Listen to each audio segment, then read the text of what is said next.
Before I dive into the 3 biggest mistakes that vegan women make, I've got to wish you a happy new year. It is officially 2020. Can you believe it? I cannot believe it at all. That's crazy.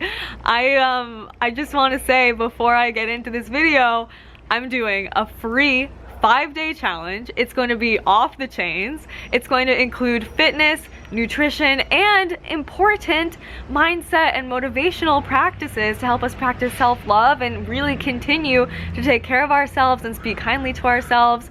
So if you're interested in making a commitment for 5 days to make 2020 the best year ever, and for sure actually accomplish some goals this year, let's get you in that challenge. Click the link down below to apply. I'm capping it at 50 people, and we've already got a bunch of people who have applied, so I want to make sure that you get in there. Click the link below. I want to see you in this Facebook challenge starting January 6th. And without further ado, what are the 3 biggest mistakes that vegan women need to stop making these mistakes? I know these mistakes personally. I've made these mistakes.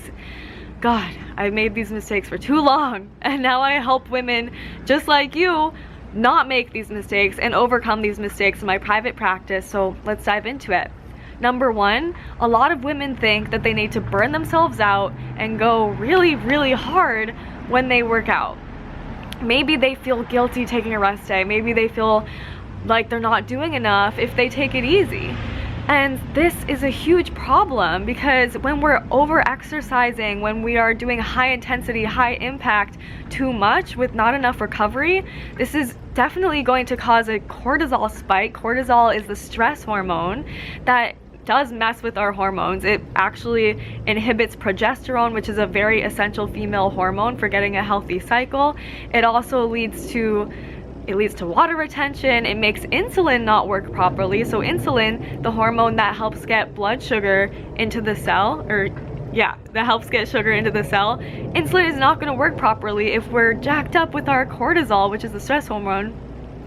So it's important to decrease stress for ladies to have balanced hormones. And the solution to this is low impact, low intensity muscle conditioning at least 3 times a week.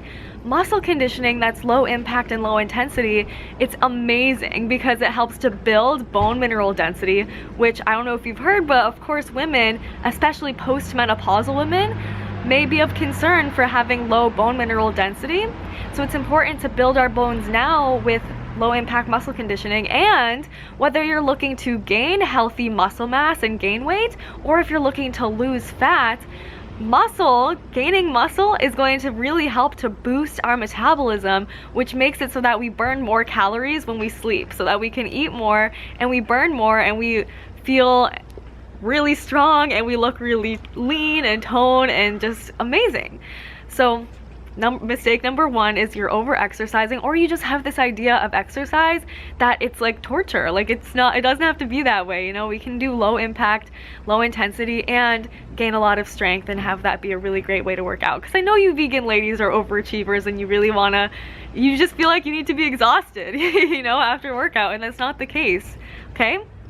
The second biggest mistake I see vegan women making is they think that whole foods only approach is the way to go, or they're very afraid of processed foods. So this is a huge problem, because a lot of processed foods are actually really helpful for getting in our essential nutrients, especially things like B12. You need to take a supplement for that, making sure we're getting in enough protein. And processed foods are like dessert and foods that we love, like vegan pizza. This is so important to have a sustainable lifestyle. So if we're really restrictive, maybe we're restricting certain macronutrients like fat or carbs, knowing that whole foods do contain all 3 macronutrients, like whole foods like avocados and beans and stuff, there is carbs and protein and all of it.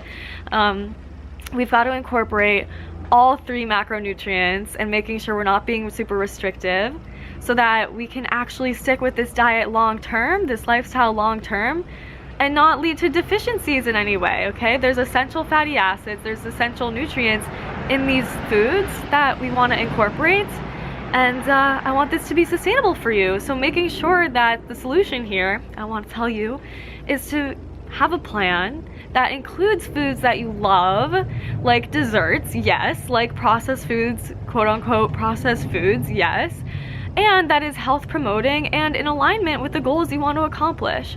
So whether that be to lose weight or to gain weight or to maintain, whatever it is, making sure that this is designed, your meal plan, your framework is designed in a way for you to not have to think too much about it, and you're still being intentional about getting your needs met and feeling your best, okay?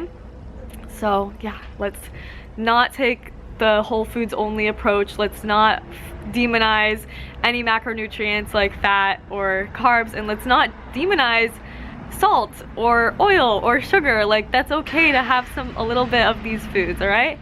And lastly, most importantly, mistake number 3, vegan women, people, you think that being harder on yourself and putting more pressure on yourself is going to provide you the discipline that you need. When in reality, this discipline is actually going to come from self-love, self-care, self-acceptance, and self-encouragement, and treating yourself like a best friend and not like your own worst enemy. So a lot of people think that if I hate myself enough, I'll actually do the things that I say I'm going to do.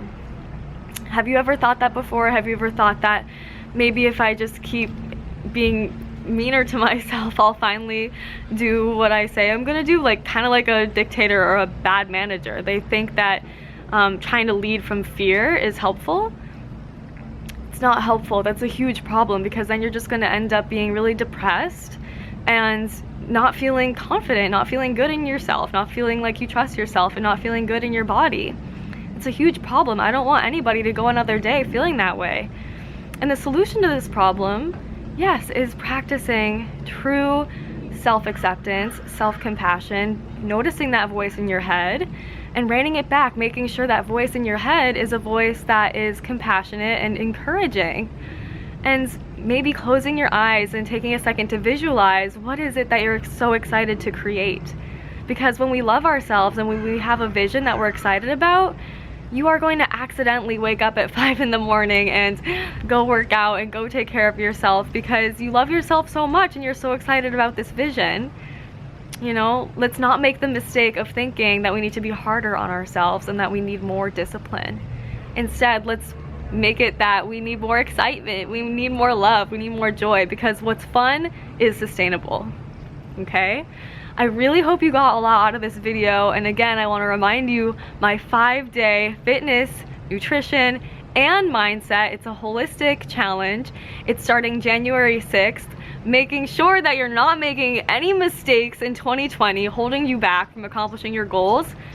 Click the link down below to apply. I can't wait to get to know you, to meet you, to hold you accountable, to be a part of an amazing community of women just like you who are looking to not make mistakes in 2020. And it's okay to make mistakes, you know, we learn, we grow, and we get better. And that's what this is all about. So I can't wait to connect. Click the link down below. Hit me up on Instagram at vitamin.katie, and I'll catch you in the next one. Let me know what questions you have. Bye.